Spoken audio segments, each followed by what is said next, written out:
Scabies जिसे खाज कहते हैं क्या है? तो यह एक त्वचा की संक्रामक बीमारी है जो कि एक बहुत छोटे धुन माइट के कारण होती है जिसे सार्कोप्टिस स्केबाई कहते हैं।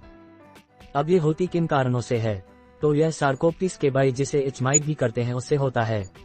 यह बहुत ही छोटा कीट होता है जिसे आंखों से नहीं देख सकते।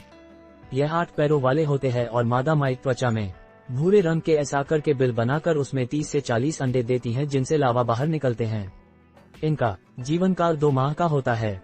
यह एक बहुत ही संक्रामक कंटेजियस बीमारी है जो तेजी से एक संक्रमित इसे दूसरे व्यक्ति में छूने से या इस्तेमाल किए हुए कपड़ों, बिस्तरों, तौलियों से फैलता है। इसके रिस्क फैक्टर या जोखिम कारक क्या है? स्केबीज होने की संभावना किन लोगों में ज्यादा होती है? तो 1. माता पिता से बच्चों में, 2. यौन संबंध सेक्सुअल कॉन्टैक्ट, 3. स्कूली बच्चों में आपस में खेलने से, 4. बहुत ज्यादा वृद्ध व बीमार, 5. गीले कपड़ों से, 6. गर्म व आर्द्र मौसम में, 7. व्यक्तिगत स्वच्छता का ध्यान न रखना, 8. पालतू जानवरों से, 9. भीड़ भाड़ वाली जगह, 10. जल भराव व गंदी जगह, 11. एड्स क्रोनिक बीमारी। स्केबीज के लक्षण सिम्टम्स क्या है? माइट्स यानी स्केबीज त्वचा की सिलवटों और संकरी दरारों में रहते हैं। यह परजीवी शरीर के निम्नलिखित स्थानों पर रहते हैं: उंगलियों और पैर की उंगलियों के बीच में, जांघों और जननांग क्षेत्र में सिलवटें, कलाई और घुटनों पर, कमर के आसपास का क्षेत्र, नाखूनों के नीचे, अंगूठियों के नीचे, बैंड और कंगन, निपल्स के आसपास का क्षेत्र। के लक्षण 1. स्केबीज में सबसे आम लक्षण होता है खुजली। इस रोग में खुजली की तीव्रता बहुत ज्यादा होती जो रात को ज्यादा होती है। 2. त्वचा पर छोटे छोटे पानी से भरे दाने हो जाते हैं जो चकत्तों के रूप दिखाई देते हैं। यह कुछ लोगों में परतदार धब्बों के रूप में दिखाई पड़ते हैं जो कुछ एक्जिमा की तरह दिखाई देते हैं। 3. खुजली वाली जगह पर अधिक खरोंचने से वहां पर घाव बन जाता है और घाव में कोई संक्रमण भी विकसित हो सकता है। 4. उपचार न होने पर यह पपड़ीदार स्केबीज के रूप में परिवर्तित हो जाता। स्केबीज का उपचार या ट्रीटमेंट क्या है?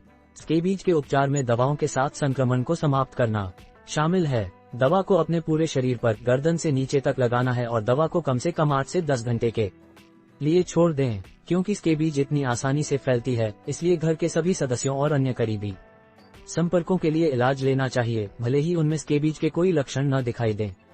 आमतौर पर स्केबीज के लिए निर्धारित दवाओं में निम्नलिखित शामिल हैं: परमेथ्रिन क्रीम, यह आमतौर पर वयस्कों, गर्भवती महिलाओं और 2 महीने और उससे अधिक उम्र के बच्चों के लिए सुरक्षित है। आइवरमेक्टिन, गर्भवती या स्तनपान कराने वाली महिलाओं के लिए या 15 किलोग्राम से कम वजन वाले बच्चों के लिए आइवरमेक्टिन की सिफारिश नहीं की जाती है।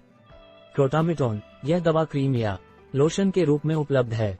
इसे दिन में 1 बार 2 दिनों के लिए लगाया जाता है। इस दवा की सुरक्षा बच्चों, 65 वर्ष और उससे अधिक उम्र के वयस्कों या गर्भवती या नर्सिंग महिलाओं में स्थापित नहीं की गई है। हालांकि ये दवाएं घुन को तुरंत मार देती हैं, पर खुजली कई दिनों तक रह सकती है। खुजली में राहत के लिए कुछ तरीके हैं जैसे: 1. एंटीहिस्टामिन दवाएं खुजली की समस्या में थोड़ी मदद कर सकती है। खाने वाली सेडेटिव एंटीहिस्टामिन दवाएं अच्छी नींद लेने में मदद करती हैं जिससे खुजाना कम हो सकता है।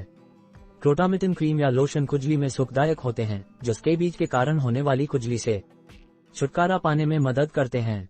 3. सामान्य मॉइस्चराइजर भी इस बेचैनी को कम कर सकते हैं। 4. अपनी त्वचा को ठंडा व गीला रखें। त्वचा को ठंडे पानी से भिगोना या उस पर ठंडे पानी से भिगा कपड़ा लगाने से खुजली कम हो सकती है। स्केबीज की रोकथाम कैसे की जा सकती है? संक्रमण को फिर से होने से रोकने के लिए और माइट्स को अन्य लोगों में फैलने से रोकने के लिए निम्न तरीके अपनाए जा सकते हैं।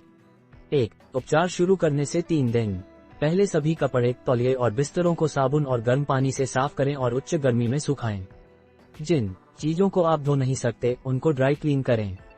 जिन वस्तुओं को आप धो नहीं सकते हैं उन्हें किसी प्लास्टिक बैग या डिब्बे में सील करें और कुछ हफ्तों के लिए कहीं पहुंच से दूर रख दें। ऐसे में माइट्स को खाने के लिए कुछ नहीं मिलेगा और वे मर जाएंगे।